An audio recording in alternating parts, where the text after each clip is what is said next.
On the Rave! Hi, this is Mark Archer from Alternate. Hi, this is Ian from Dream Frequency. This is Slipmat, and you're in tune to the On the Rave. On the Rave. On the Rave! Podcast. Watch your bass fins, I'm telling you. Well, hello, all you ravers out there. We are back with the On the Rave podcast. I am your Admiral of the Aim and Break.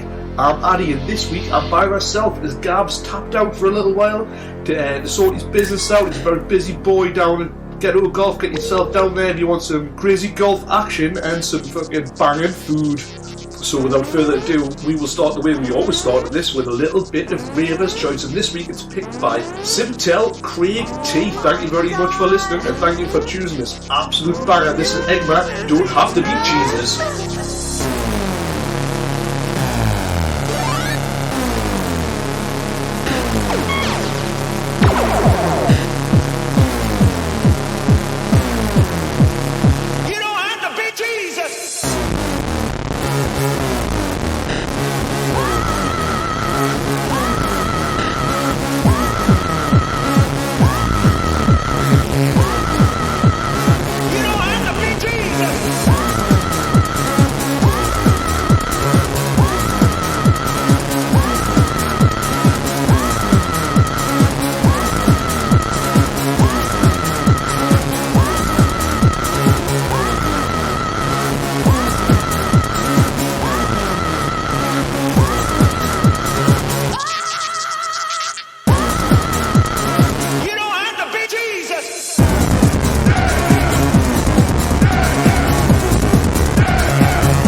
today on the podcast, we are recording at the wonderful Basement Snaxx, and if you come down the spiral staircase, if you've got a mask on, or the back staircase, which is wonderfully painted, then you can shout at Don's on the Rave and get 10% off all your coffee and cakes. Still, Don's is open, so please come and support this local coffee shop. It's wonderful. And today we're recording without Gav. He's been furloughed from the podcast. Not really, he's just a really busy lad at the minute. So he's having to take much time with cooking and things like that. And today on the podcast we have, actually, I don't know what to call you on here. Stig. Just Stig. Yeah. Are you not... well, hello Stig, welcome to the podcast. Reed. I certainly am. How are you? I'm good, thanks, yeah. Yeah, do you want to tell people any of your other aliases that they can check you out as? I think my new alias is the Sparkle Warrior, but I'm in the middle of recording a new album at the moment, so that's probably going to be like a couple of months down the line. Right. For the moment, you can find us at Stig, and I use Stig Music because if you search Google for Stig, you get like a certain white racing driver in a white helmet. Ah, yes. He takes up about 6 or 7 pages for the search results. So I went for Stig Music because then it means that I don't get. You're not confused with getting him. Top Gear fans. Exactly, yeah. And They're the worst fans. it's not really my crowd if I'm No, honest with I you. can't see that ever happening. Really, that would be a monumental mistake for them to make. Yeah.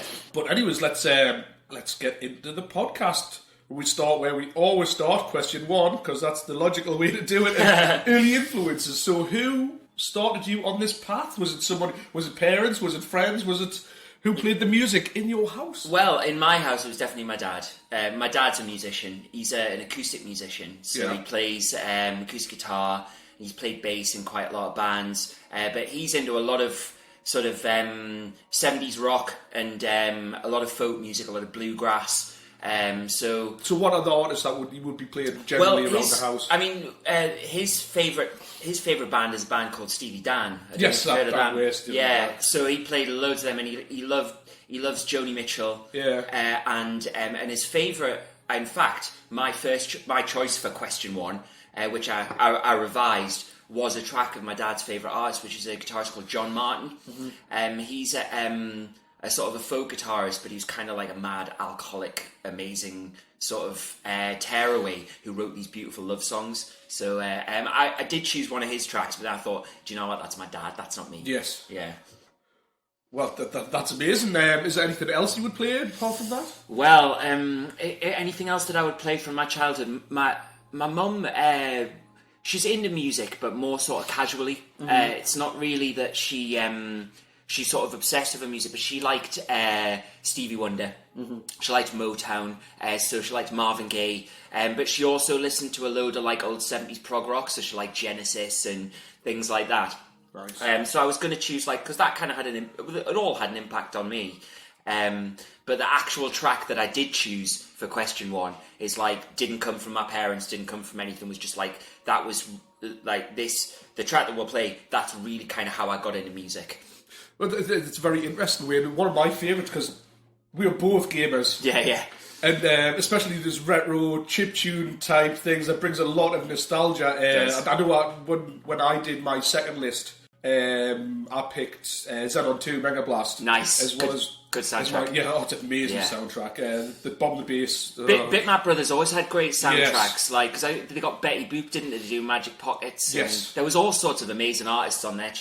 Yeah, it's just that, but Amiga-fied. Yeah, exactly. If that's what you want, that kind of mod sort of Amiga kind of sound. And then when I started making music on Amigas, I was just fascinated because you could just use Octobed. And you just put the game thing in. And it was like, oh, there's the mod file.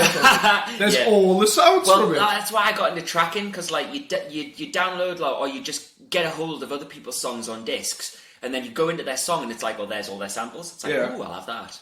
And it always, because I just how have they done that? Yeah. And I'm just like, oh, look at that. That's very interesting. I might steal that for a track. Just alter it a little bit.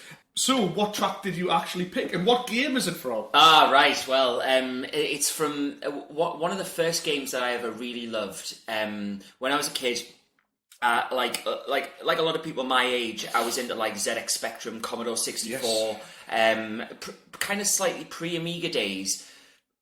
But I never had an Amiga. I asked my parents to get me a Sega Mega Drive because they were absolutely enormous at the time. It wasn't so big elsewhere in the world, but here in the UK, it was like Mega Drive was the one that you had. So I got a Mega Drive, and there used to be, I don't know if you remember this, there used to be a TV show on ITV called Bad Influence. It rings a bell, but it's not. It was like a video games show, probably one of the first ones ever, and they would like preview games and stuff. And they, I very very much remember there was an episode in the very end of it, like coming up next week, we've got a world exclusive. We're going to show you Streets of Rage 2, and they showed about a couple of moments of footage in that, and I was like, what is that fucking game? So I hadn't even played it, I hadn't even seen anything. I just said, Mum and Dad, Mum and Dad, I want Streets of Rage 2 for Christmas. So I got that. And so the track that I've chosen is the first stage from Streets of Rage 2, written by a guy called Yuzo Koshiro, who's a pretty famous games composer, actually. I could talk about that at length. Yes, he's... when I was downloading the tracks yesterday, just albums and albums of the various tracks I played, games I played in my childhood, on mostly like Mega Drive. Yeah, funnily enough, he didn't, because if anyone hasn't heard this track, when you hear it, it's kind of like it's a banging bit of like early 90s style dance music. But the music he wrote before that was all for like role-playing games, so he wrote like orchestral music and stuff, and then, so it's like orchestral sort of magical, mystical music, and then for Streets of Rage 2 he just drops this banging set of dance music, and it's like fantastic. But and now it suits the game so well. Oh, it does. I mean, it's exactly what you want for that kind of game. And he did the first Streets of Rage as well, which is a bloody good soundtrack as well.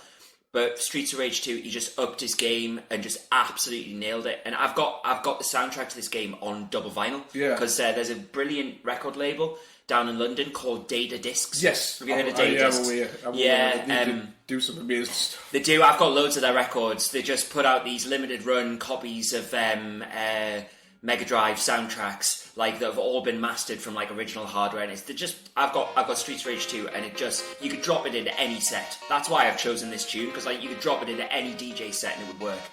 Well, I don't see any reason why not. Just launch this absolute banger on everyone. Damn right. If you want to win. Yes, the track is called Go Straight, and it's by Yuzo Koshiro from the soundtrack to Streets of Rage 2.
And that was from the original soundtrack of Streets of Rage 2, a game that I am kind of playing at the minute on my Switch. I'm actually playing Streets of Rage 4, which is just a wonderful bit. Streets of Rage 4, it's great. Lizard Cube did it. It's like there's some of these retro sequels that go for like pixel art and like you said, like they go for the nostalgia.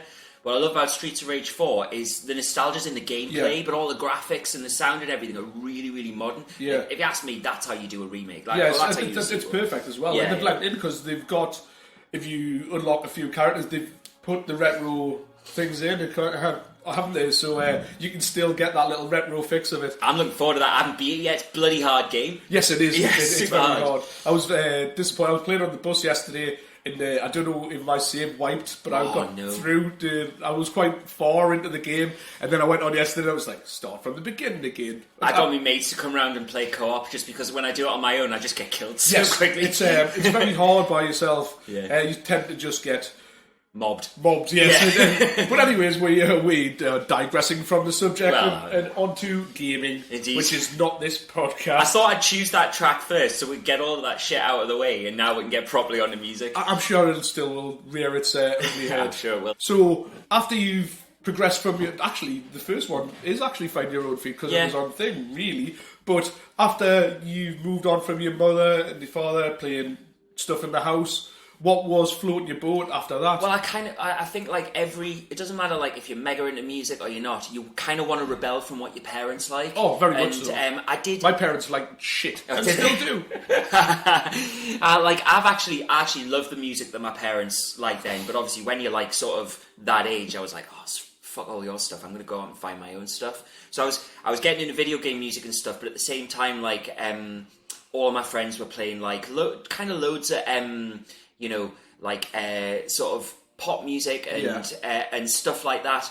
But I believe for this particular track that I've chosen, a friend of mine who's now a reggae and dub DJ, he was well into like really kind of early turntablism. Yeah, because very much very early cut and pasting of music, and this after listening through it last night again because I hadn't heard it in such a long time. Yeah. It's just every old hip hop break and sample that you've ever seen just meld into one track. It's like great. Like the big beat era where like everyone. I think it was just it must be just prior to when big beat really took off. Yeah, because there was like I remember like because I heard this track and then there was that we're going to play, but also there's another track by the same band called Timber, which is very famous. It's an amazing track. Yeah, incredible. I mean, I was going to choose that one, but I thought that like people were more likely to have heard that than heard this one. But the album that this track's from, it's called Let Us Play, came with a second CD, which was a CD-ROM, which had cold cut software called VJam, which is like a video mixing bit of software, and I'd never used anything like that.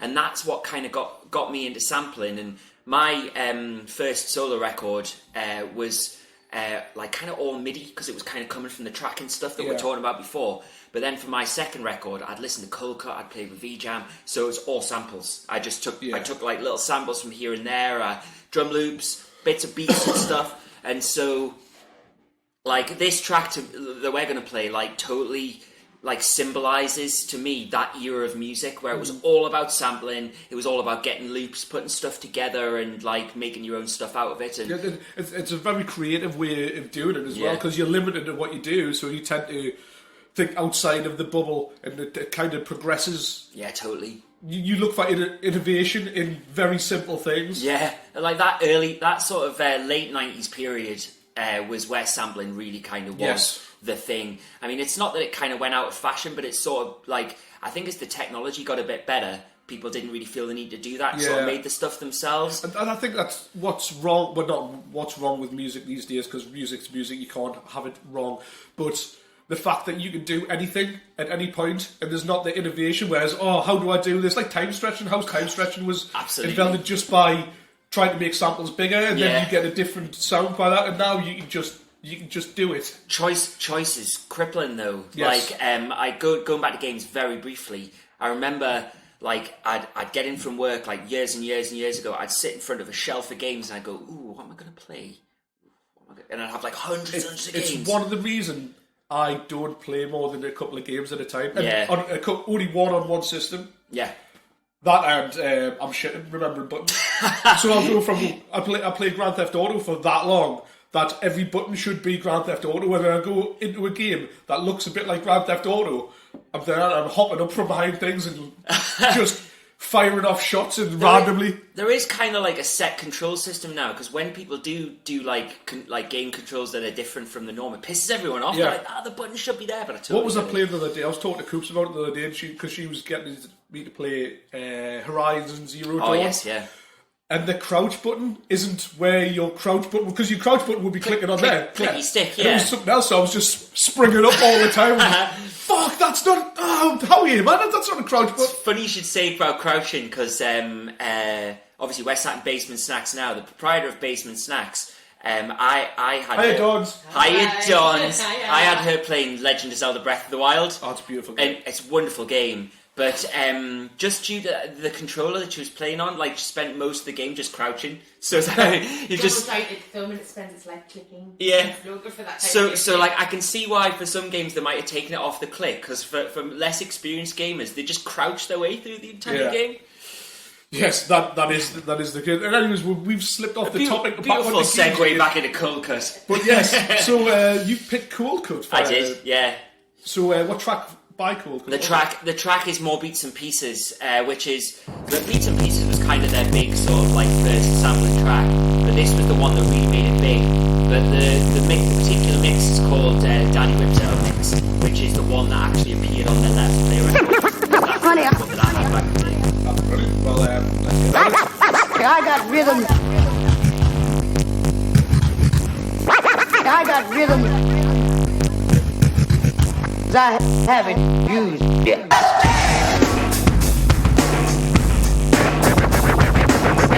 The Surgeon General has determined that the sounds from off the air can be devastating to your ear.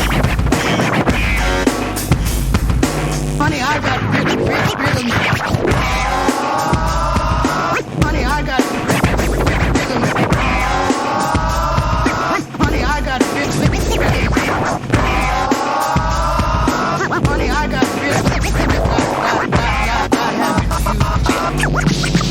cuts on the mix.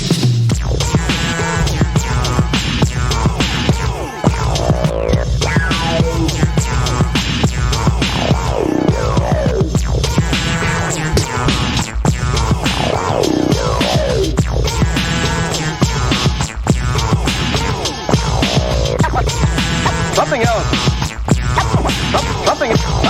Something else that's certain is the fun you'll get. Downright scrumptious, old-fashioned flavor. We got cold cut. Give me now. Soul brother party. Let's go.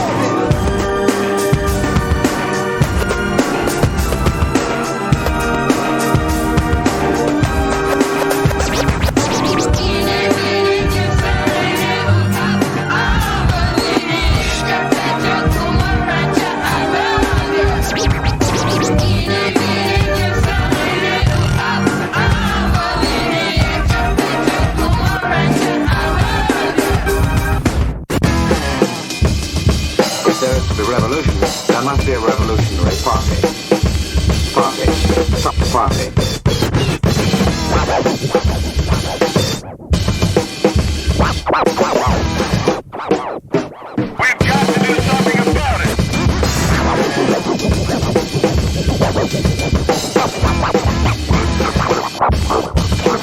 The revolution, there must be a revolutionary party.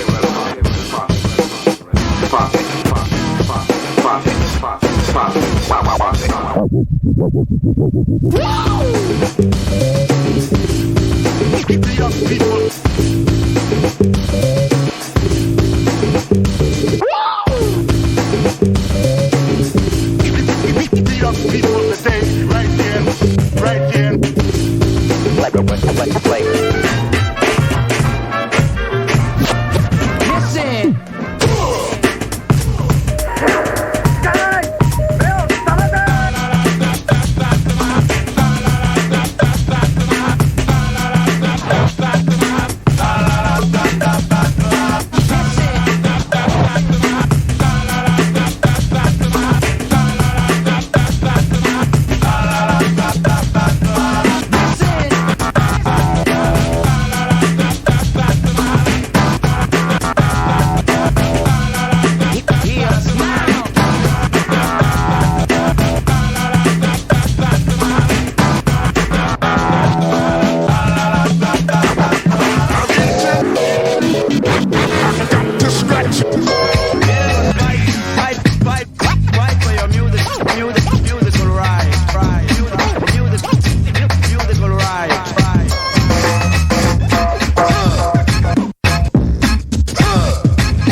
jamming.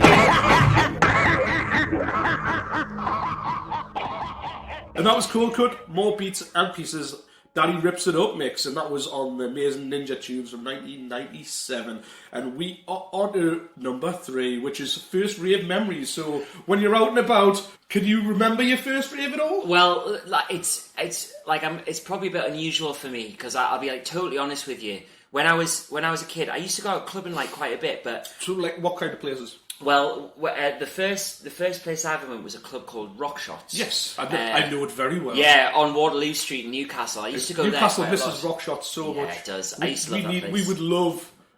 I'd love that size of venue in Newcastle again because there is nothing now. The 2 rooms, it was just perfect. And then a little bit later on, there was, well, a couple of years after that, there was a club called Foundation. Yes. Which was like Manners kind of way. Yes. And there was some great nights there. So I used to go out quite a lot. But the reason why the early part of my life wasn't very ravey is I just didn't have the confidence to dance. So when I used to go out, I used to drink. But I would sit like in the tables and like all my mates would be up dancing and everything like that, and I'd be like, I just didn't have that sort of get up and go kind of confidence to be there, and I didn't really gain that until a little bit later in my life. So my early memories of like banging nights were all kind of like sitting there with my pint, wanting to dance but not kind of being able to. So, and obviously we know each other. I've gone in completely the opposite direction. Yes, absolutely. It's like you can't stop your dancing, Stig. No, it's true. It's like I dance in my sleep. Like when I've like nights at my mate's house, I'll sleep on his sofa, and he'll come in. He'll say, "Your leg was still going while you were asleep." I was like, "Yeah, man, fall to the floor, and I'm there all night." That's amazing. So, is there anything else? Yeah, what would be your first ravey kind of night then? The first proper serious rave that I went to was in Milan in Italy. Oh right. Yeah, I went with my mates across to Milan, and we went to this warehouse rave out in the suburbs in Milan. It was a big like. I mean, this is like in my late 20s, so it was quite late on because, as I said, I didn't really do it much in my childhood. But that was my first experience of the big rave. Yeah. So, what kind of people would be on? Can you remember? Nah. Well, the thing is, because it was Italian, like they were just playing all this absolutely amazing kind of Italo disco, and like really like serious techno, and it was one of those things where I was a bit like, I love this tune. I'm gonna go up and ask him, but I can't speak Italian. I'd go up. I'd be like, come here. What's this? You know, this track, it's proper class. But then, and he would just be like, okay. So no, I never bothered going up. So I'm like, that's why like my selections for this are more reflective of like my sort of bandy sort of musical taste now, because I love loads and loads of like techno and stuff, but I never know what the fuck it is. Mm-hmm. So you went for quite it's a pop classic, really. Well, the reason I went for this particular track is because it was the first single I ever bought. Oh, right. Yeah, like I when I was a kid, I heard this on the radio, and I made my mum drag me to the supermarket, and in the supermarket used to have like all of the CD and cassette singles like in a bit like Wolvers used to have, and I found this on cassette, and the cassette of this particular single, which is Technotronic featuring Belly, Pump Up the Jam, absolute banger. Yeah, I mean, if you haven't heard this, you've heard this. Everyone's got to have heard this. But I bloody loved it, and then I got the cassette single, and cassette singles would have like both tracks on both sides. Well, I got like a C90 cassette because I had like an old Ghetto Blaster. I put it in, and I recorded like a 90-minute cassette with just that song over and over again. So yeah, I think we've got to hear it. Like, well, then let's fucking hear it. This is Technotronic, Pump Up the Jam.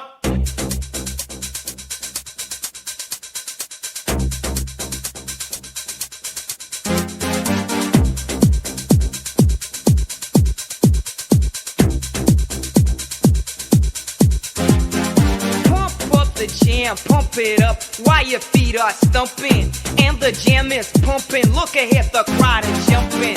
Pump it up a little more, get the party going on the dance floor. See, cause that's where the party's at, and you find out if you do that. A place to stay. Get your booty on the floor tonight.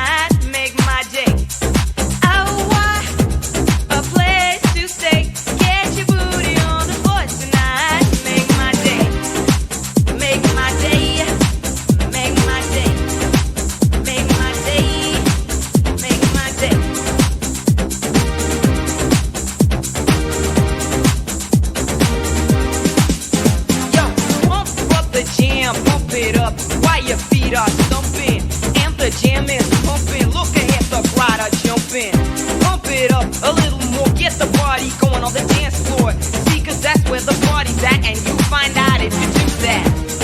Oh, a place to stay. Get your booty on the floor tonight. Make my day. Oh, a place to stay.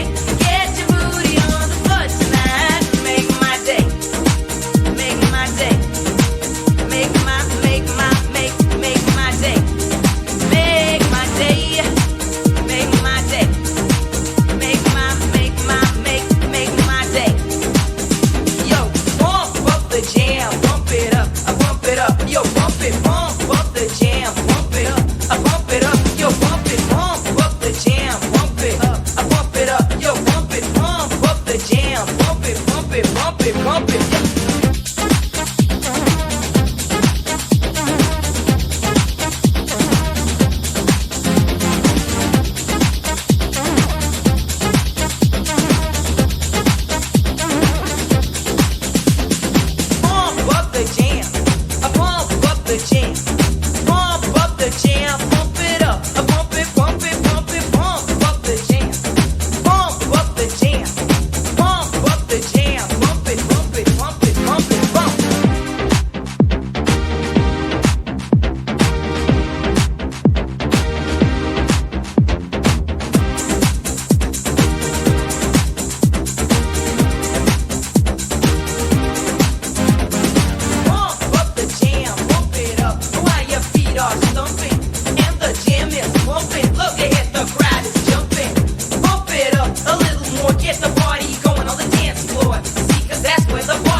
And that was Technotronic and Pump Up the Jam. That's a fucking amazing tune. One of my faves, like... It is, I would still dance around to this day. Yep. In fact, I might tonight. Absolutely, me too. So we're on to question 4, which is festival fever. Do you like a festival? I bloody love it. That was me knocking the mic over because I can't keep my legs still, like an absolute twat. I need to get my legs in so I don't do it. No, I'm more of a tapper. When we did this, the podcast with Sandy, I literally had a pen. I was like, you just hear it all the way through. Nice. Anyways, back to the festival. You were saying how much you loved them. I love a festival, me, but just like we're talking about the raves, like I didn't kind of do like. It feels to me like people kind of came of age at like sort of 18, 19, 20, 21 and stuff. I totally just wasn't ready to do all that then. So it wasn't until kind of like after I'd finished university and I'd got a bit, and then I was like, yeah, I'm going to get on it. bloody love a festival. Like, So what acts would you go out of your way to see at festival? I would always be in the dance tent. Like, from being, because I'm a musician, obviously, but I've been in like bands all my life, and because I'm a sound engineer as well, I come into that kind of like rock and bands world and everything.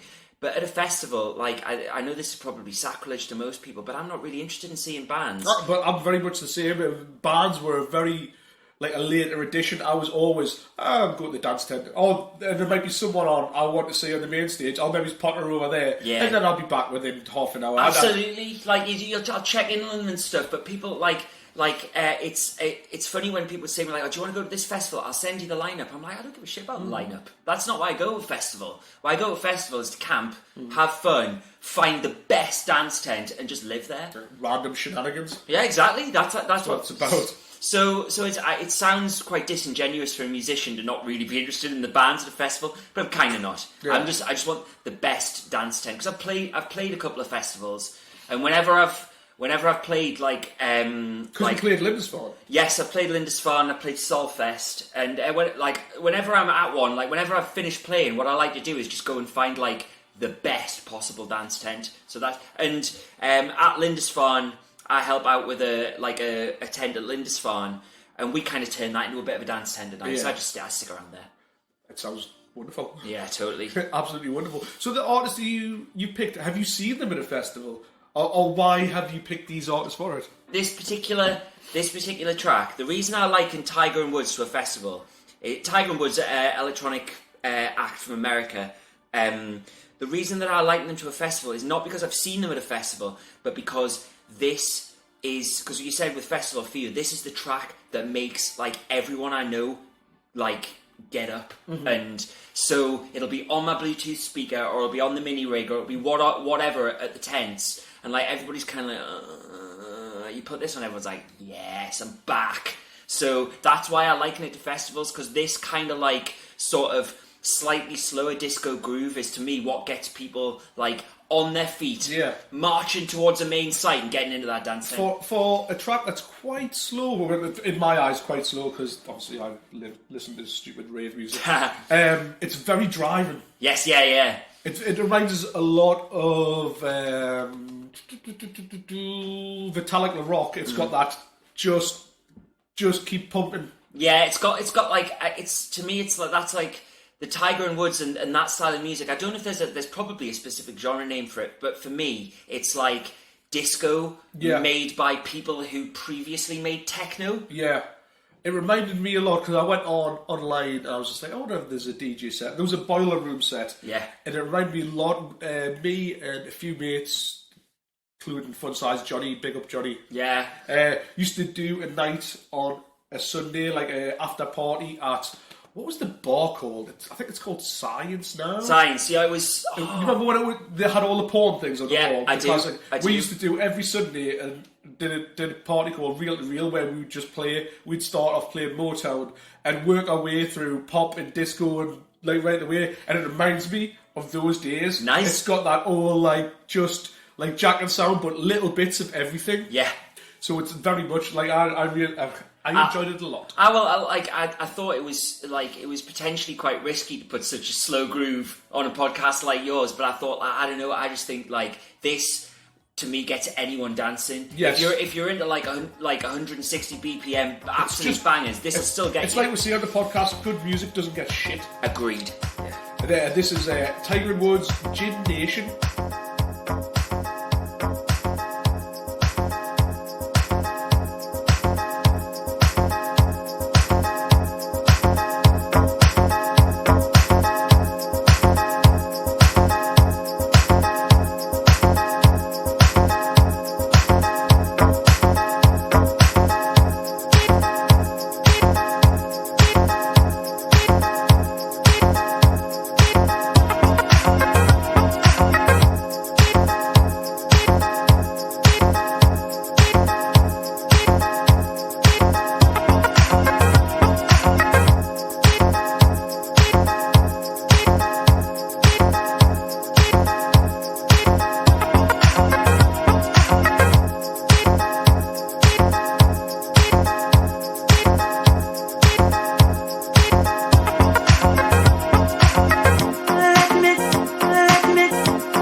And that was Tiger Woods' Gin Nation, and from the album Through the Green from 2011 on Running Back Records. Tiger and Woods do, they not only put out their own stuff, but they do great remixes. So like, if people are looking for Tiger and Woods, what they should do is they should search Spotify for like Tiger and Woods remix, because they've remixed a load of other artists and their remixes are always absolute bangers. Yeah. So I definitely look for that. Well, there you are. Have a look for that too, which rolls us on to section 5, which is shared discovery. Which artists would you say just need that love? Yeah, absolutely. Like, well, I listen to a lot of local music, so I thought about potentially, like, you know, sharing some tracks by my favourite artists from around the northeast and things like that. But the two bands, because I've chosen to... Oh, hang on, is that 2 in a 1? Hang on, I'm going to do my horn. Gav's still got the horn, but... That's a 2 in a 1. He's played his wild card. I'm 2 in a 1, like, the wild card's going down. It's like... These two bands are two of my favourite bands. They're both UK bands. One's from Leeds and one's from London. Yeah. But they're sort of... I feel that they should be immensely popular, but they're not. Well, if you talk about them both, and then we'll just play them back to back. Right, well, the first one I'm going to start off with is probably one of my favourite bands, which is a band called Galaxians. I stumbled across this band... because they played at Beat Herder Festival, which is in the Ribble Valley, and at that point, Galaxians was a two-piece. Yeah. So they have a drummer and they have a synth player. So basically, it was just this. They had this absolute banging drummer, and then this guy who was just playing synth solos over the top. And I'm a synth player. Yeah. That's what I do. So I really love a great soloist. So. At that point, they were just an instrumental drummer and synth player, and the tracks were amazing. But since I first saw them, they've now got a vocalist. Mm-hmm. So they've got a brilliant vocalist, and they've just really come into their own. The track that I'm going to play is from their brand new record, which they've released during lockdown, which is called Chemical Reaction, and I'm going to play the title track, which is the first single from the new album, and the single edit of that track.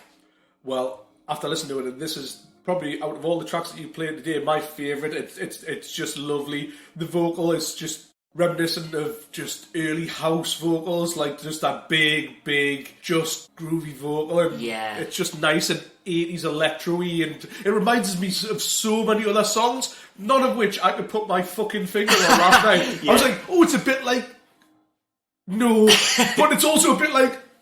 Oh, I can't remember that track, I don't know. But it's like a lot of tracks that you've heard already, but just done in a new way. That's why I like Galaxians so much. They're so well versed. Like, it's clear that they've got like immense record collections, and there's so many. Even just like the way that they mix and the styles of instruments that they use within it. They all seem to be references to the tracks that they love, and I feel like listening to a Galaxian song is just like you say. It's like hearing something completely new, but so reminiscent of so many other things. It definitely brings that flavour, like, of Yeah. just late 80s, like, hip house almost. Yeah, but totally. Just also with that, like kind of R&B from back then as well. Yeah, and a bit of disco as well. Like, there's loads of that kind of like early 80s kind of disco stuff. But they dropped this pretty much just as we all got stuck in the house. I can see you dancing around with this a lot, Stig. Well, that's pretty much what happened. First 2 weeks of lockdown, this tune was just on constantly in my house, and I was just dancing around the room, like, because it's an absolute banger, as you'll see. It's definitely an absolute banger. So I think we should just go straight into that, and then we'll talk about your next band after that. Indeed, yeah. This is Galaxians and... Chemical Reaction, Mama Ghetto Vogue Edit.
So this is a 2-in-1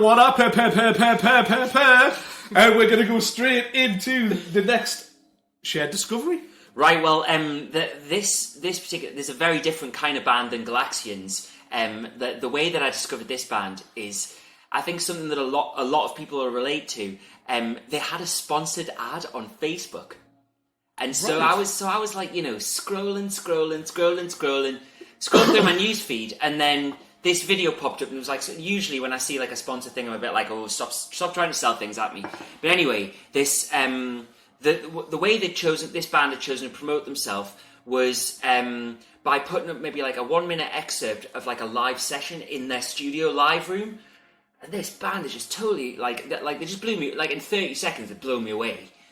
So I had to like do a bit of research, but usually advertising on Facebook doesn't get me, but this band absolutely hooked me in, and so that is how I heard about them.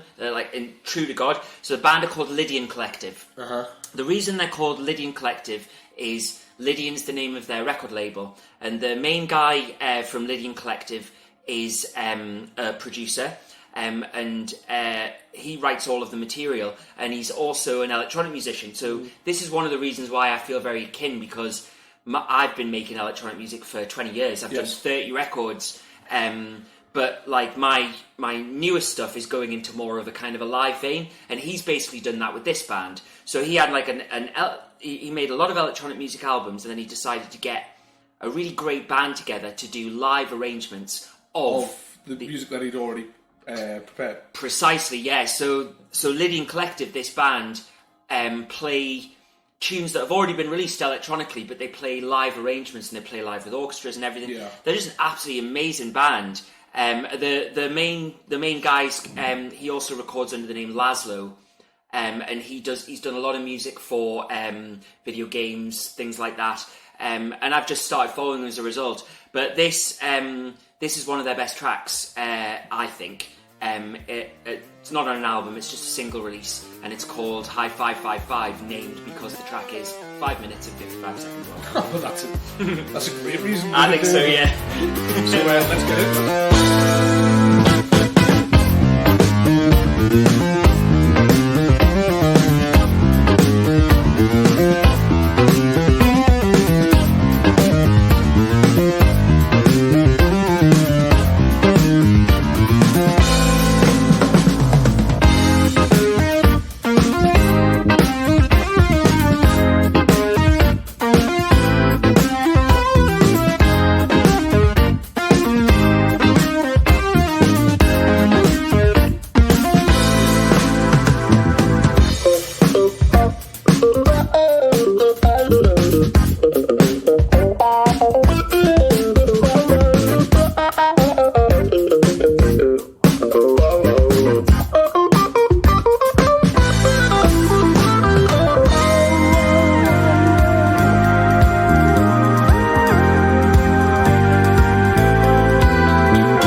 that was the Lydian Collective with High 555. And this is the new segment for the show where we'll be showing a little bit of love to the artists that we've got on that week, and we'll pick one of their tunes from their latest release or album or an EP and play it out for you, and then maybe you can go and check them out yourself. This is, of course, Stig. The track is the amazingly named Whistleblower in a Carnival of Science.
And because Gav isn't talking me into this next section, the hands in there, I'm talking myself into it. So, Stig, you roll out your tent in the morning at Lindisfarne, you stretch for the sky, you pull your pants on, and you're off to the dance tent. You burst in there, there's a DJ and he plays the greatest record that you've ever heard in your life. Are you hands in the air or are you screw facing down? Ooh, I'm a hands in the air. I'm a very open dancer. Like, my arms are usually out wide. Yes. I look people directly in the eye when I'm dancing. I like people to kind of come in. I'm not a sort, like, I think, just like we talked about earlier, like, when I was younger, I was such a closed book. Yes. That now, like, I'm absolutely, like, arms in the air, start the party. That's what I like. And this particular tune I've chosen, this tune could start any party, I think. That's amazing. Yeah. And I believe he has. I think Mark Archer played a track by, not this one, but it's definitely, he's been on the podcast before. Yes. He's been on the podcast before. So what track is it? Well, and why do you love it so much? Well, it's the track, it's not quite the track that got me in, like we've, I've been reliably informed today, and I think you have too, Addie, that I was saying his name wrong. Yes, because I pronounced it Todd Terge. And Don's from Basement Snaxx came on was actually, it's Todd Terrier. Todd Terge or Todd Terge or Todd Terrier. Just Todd. Can I just call you Todd? Like, may I call you Todd? Todd is...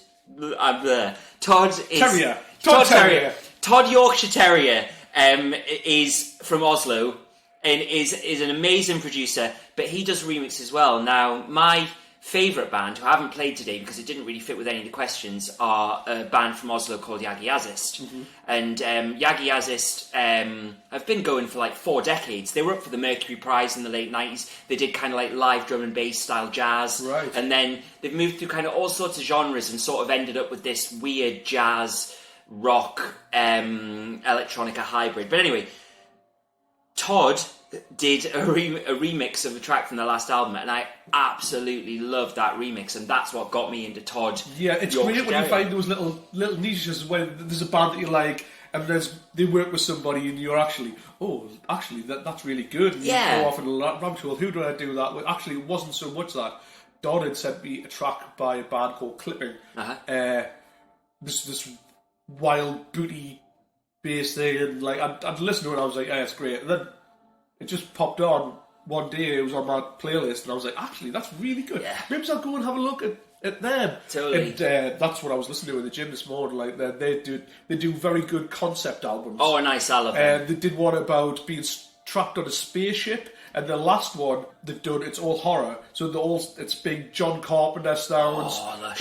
I love that band. I love it to death. I'm going to have to check that out. I think, especially over the last few years, I've found the best way into producers is the remixes that they do. I mean, my last album but one was a collection of the remixes that I've done for other artists. Yeah. And the reason I got into doing remixes, I realised, is that that's how I was getting into music. Yes. Like, I was listening to a remix of someone's track, I was like, God, that remix is amazing. I wonder what their original stuff is like. Yeah. And so yeah, this is a classic. I mean, Todd Terrier is a classic example of when I heard his remix of a Yagi Azist track, and I was like, I wonder if you do good stuff. Anyway, then I heard this track, and that was pretty much it. I think this is like one of the all-time bangers as far as I'm concerned. And what track is it?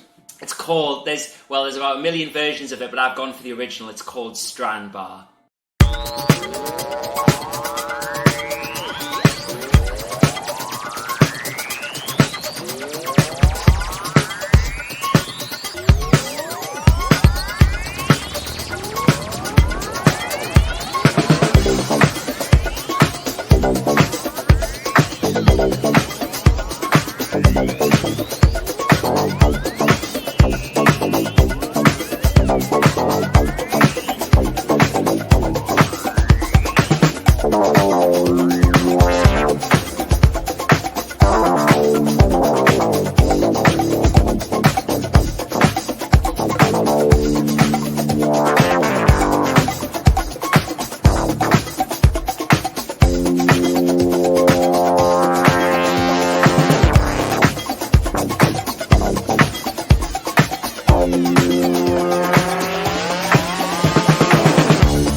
Stig today, and it was Todd Terrier, as in Yorkshire, and Strandbar on the album. It's Album Time. That's an original name. And from 2014 on the label Olsen. If like anyone who just listened to that track, if you didn't move just a little bit or want to dance, I don't understand. Like, to me, that tune is just like, it just builds to this crescendo of like just the most banging riff ever. So yeah, I think it's a classic. And after listening through a few tracks this morning on YouTube, I can highly recommend the whole album. There's a DeLorean track that opens up, which is just stupendous. It's Album Time. It is a funny name, but that record, like, that's the sort of thing that you can put on at a party and just it's very much party music. Isn't it? Yes. You leave the whole album on though, and it just flows perfectly. So yeah, I think I would highly recommend listening to the Yorkshire Terrier himself. And on the Rave, I'd like to give you the chance to put out a dedication. We normally keep this nice and short and sweet, and just let you go with it. Well, I thought a lot about who I would dedicate a track to. The track that I've chosen is dedicated to all of my closest friends. That's nice. Because the track that I've chosen is by a London jazz band called The Comet's Coming. And I'm really into UK jazz. Yeah. I like. There's a lot of bands that I like. There's a band called Go Go Penguin who I really like. That's an amazing name. Yeah, they're great. They're a great band as well, and a band called Mammal Hands that all kind of revolve around Gondwana Records, which is a jazz label in London. But this particular band, Comet's Coming, are on a label called Impulse, which is a famous jazz label. Anyway, this track, which comes from an album called Trust in the Life Force of the Deep Mystery. The reason I chose it, and the reason I'm dedicating it to all of my friends, is because I've got friends who like all sorts of different types of music. A really close friend of mine is an album reviewer, and he reviews doom metal and drone and serious, like, riffs. And then I've got friends who like rave. I've got friends who like techno. I've got friends who like indie rock and that kind of thing. This track to me, and right into the podcast if you agree, because I think this is universal. I think whatever style of, if you're a metaler or a goth, or you like banging beats or anything, something about this tune appeals to absolutely everybody. And I think what I like about, the reason I always play this tune when my friends are around is because no matter who's there, they'll all like it. Yeah. So I'm dedicating this tune, which is called Summon the Fire by The Comet's Coming, to all of my friends, because it's the tune that brings my friends together. Well, that's lovely, and to every one of Stig's friends, I hope you enjoyed.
because the comment is coming, Summon the Fire. And if you did like it, like Stig says, then feel free to message me or Stig, actually. Yeah, and also listen to the album, Trust in the Life Force of the Deep Mystery, because it's like, I think it's like the best jazz record of the decade. It's a stunning record. You might, from listening to that track, Summon the Fire, you might not think jazz. Obviously, it's led by a saxophone, but the album's more like a kind of like a psychedelic, kind of trip-hoppy jazz beats journey. To be honest, you said that it was a jazz thing. When I was listening through it, I didn't get jazz. I was just like, this is just a nice, it's really nice record. It's just a really banging beat, and yeah. But like, if you heard that and you liked it, go for the record because it's really good.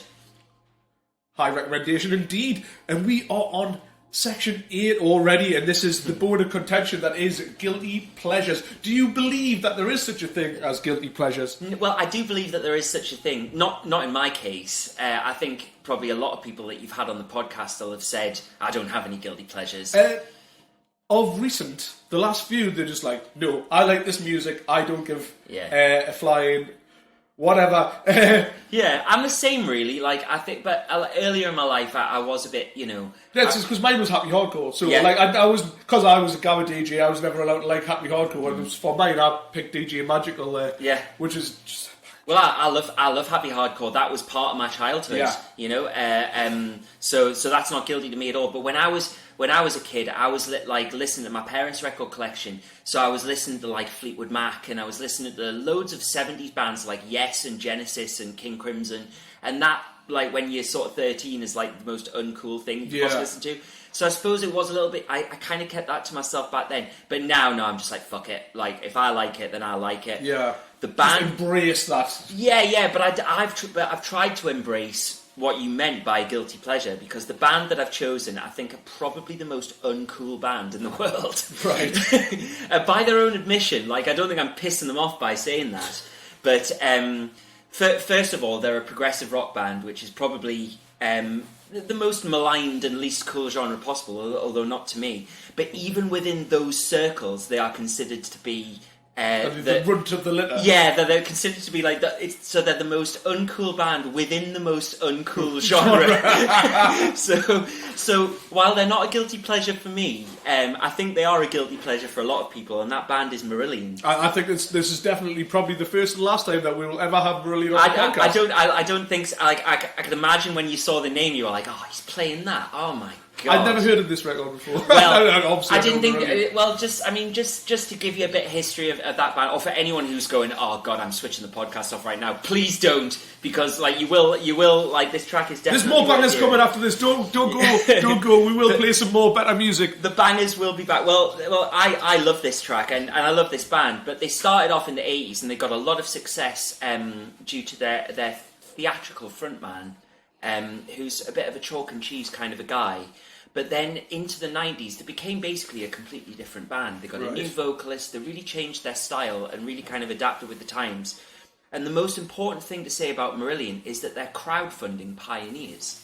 Oh, right. So everybody must have heard of things like Kickstarter and all of the ways that people crowdfund money. Marillion kind of did that about 10 years before anybody else did. So they got all of it, because they've got a really wide sort of cult fan base. Yeah. And they asked all of their fan base to pay for their album recording in advance. And then in return, they all got their names in the credits of the record and things like that. And it was really successful. And this is years before Kickstarter. So I think that this band deserves a lot more credit, other than being known for being the most uncool band on the planet. But this is from their later period. Well, like sort of 2004 this tune's from. And from one of their best records. So when you said a guilty pleasure, I thought I'll play something that I like that like most people probably don't. So that's why I chose this song. Well, this is, as I say, probably the first time and last time you'll hear Marillion on the podcast. So let's get at it. This is a song about making a record in Hookien Manor on a sunny day.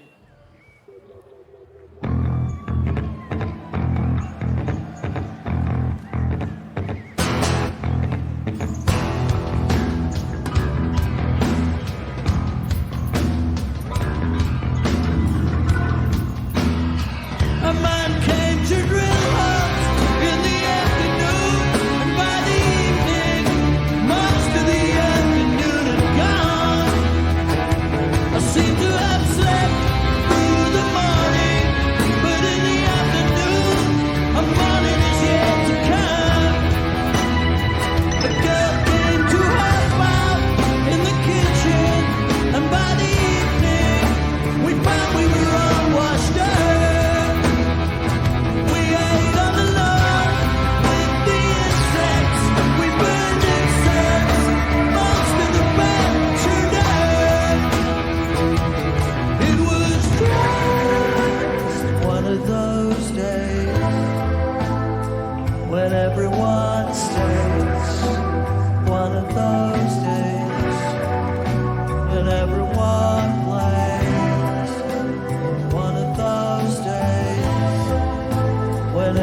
goes on.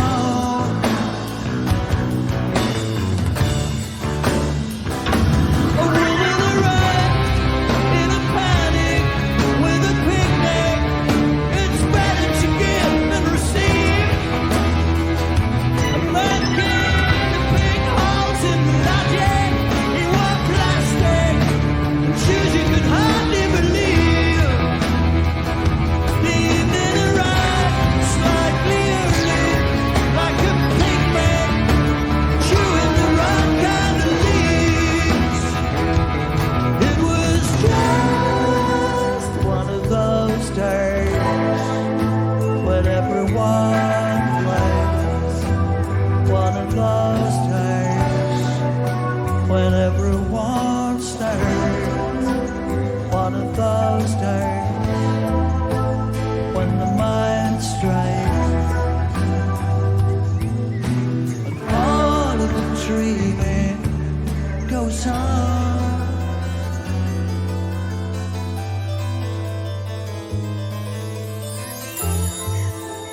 We ordered extra tea. Listen to XTC under a shady tree. Went back to bed at 3. It was cool. This can be 2 sugars for me, please. Lovely.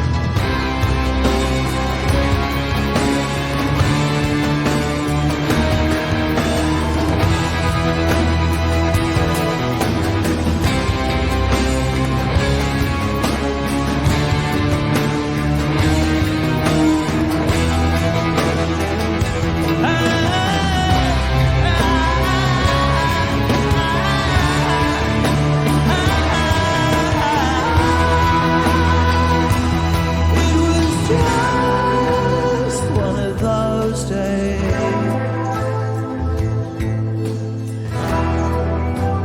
One of those days.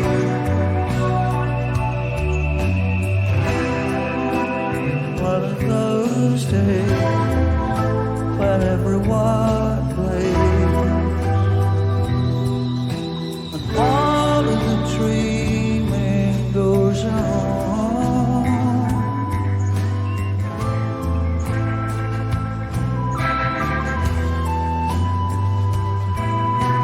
All of the dreaming goes on.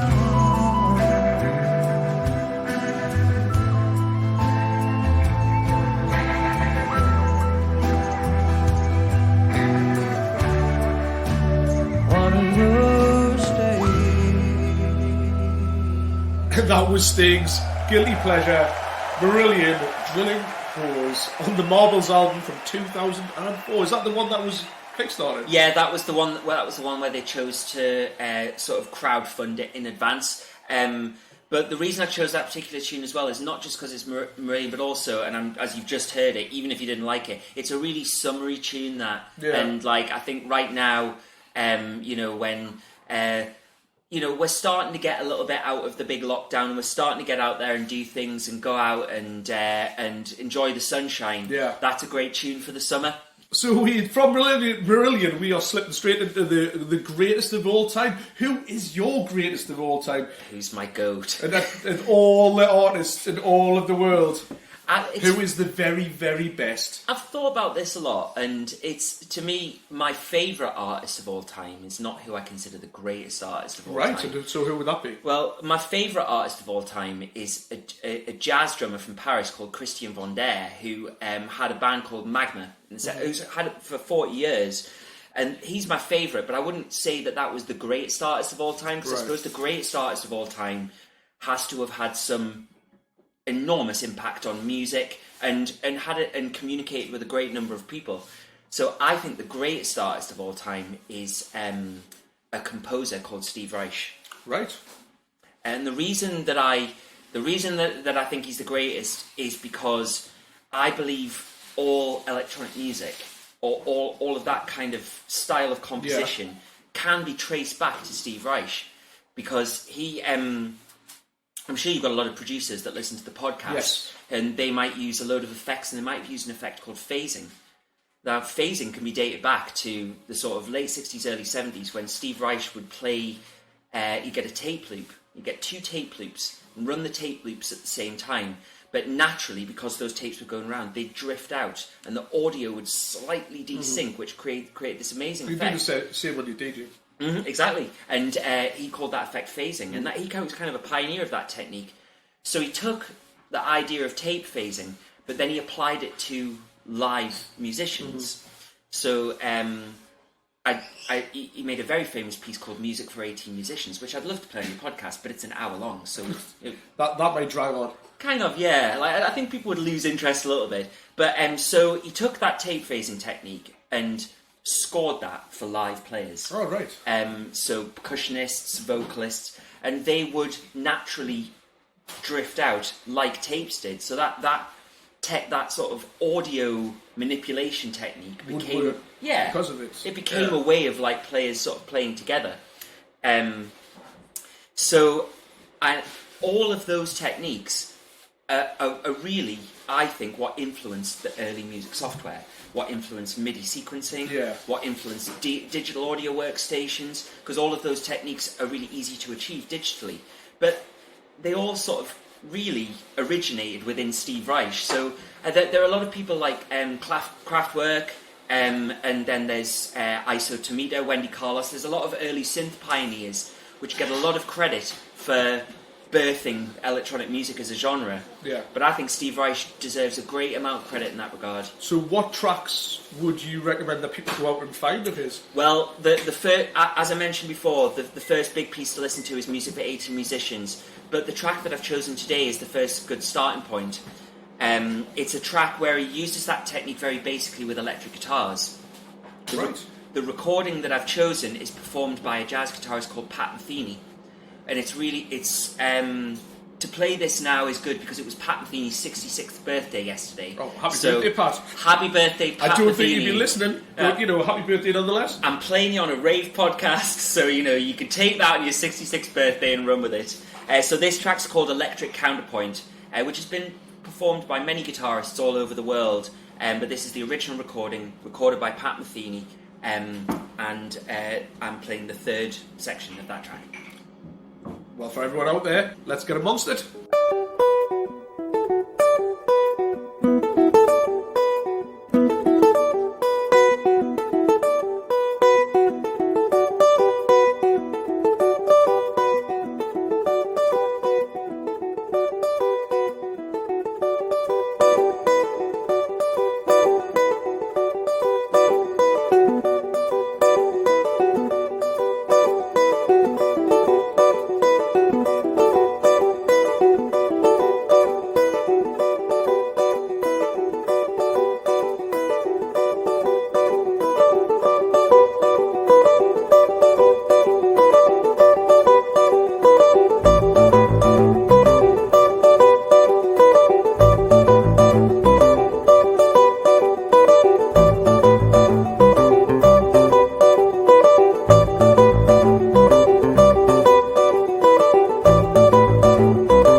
was Steve Reich, Electric Counterpoint Part 3 for everyone that's listening. I hope you enjoyed it. And this is where almost finished with the podcast today. This is section number 10. So if you were a boxer and you were coming down to the ring, what would be your walkout music? What would be your personal anthem? What would be the track that's going to whip you into a frenzy? I've got a great WWE tune, but just before we move on from Steve Reich, I want to ask all of the listeners out there if they thought of the phrase "little fluffy clouds" when that Steve Reich track was playing, because that track is sampled on the very famous Orb tune, "Little Fluffy Clouds." I'm going to have to go and listen to them both now. Yeah, so I didn't want to say before the track played, but that's one of the reasons I chose that tune, because I thought people who listen to this podcast be well into that tune. Yeah. And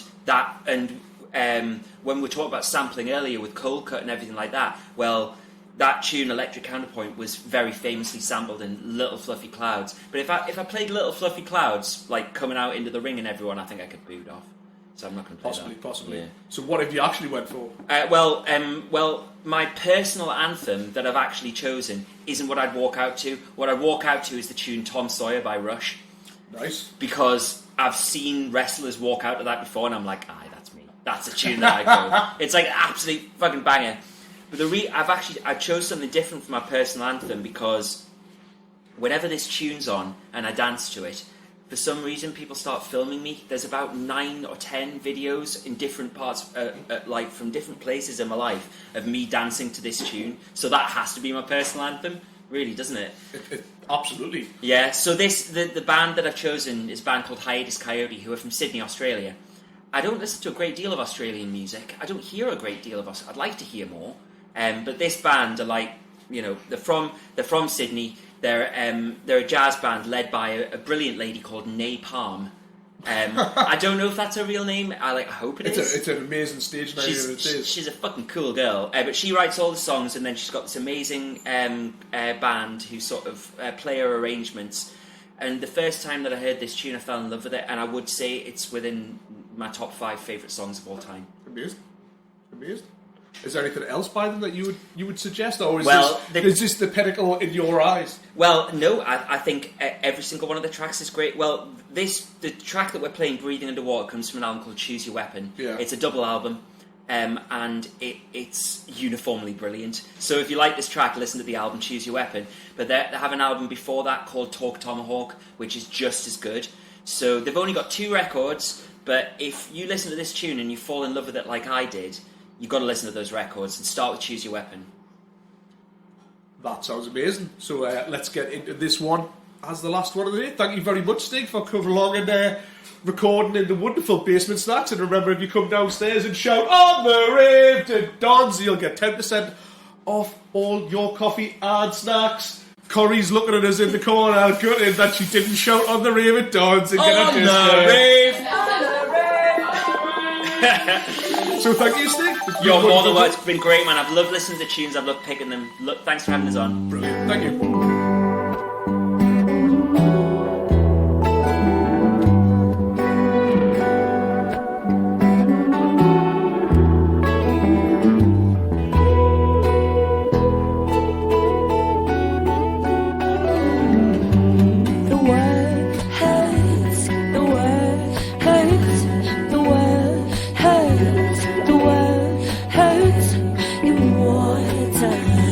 In water.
And thank you again, Stig, for that amazing little selection of bangers there. And as we move forward, we promise we will be getting more ravey again with another rave-tacular DJ next up. But until then, it's time to finish with a little bit of science. And for this show's scientific endeavours, I brought to you something that's near and dear to my heart. It's a little project that a friend of mine started, Mr. Don McDonald, and he's been on the show also, called Good Morning Gabba, where just during lockdown everyone got up, put some Gabba on, jumped around like a twat, had a great time. And off the back of that, an album was put out, and all the proceeds from this album go to charity. For the paltry sum of £6, you get 56 tracks of Good Morning Gabba goodness. And from this album, I'm going to pick a track, an artist that I've been trying to get on the show for a while, and hopefully he will come on soon. This is Mr. Paul Blackout, and the track's called La La La La Lockdown. This has been Addie, your Admiral of the Aiming Break, and we are officially off the rave.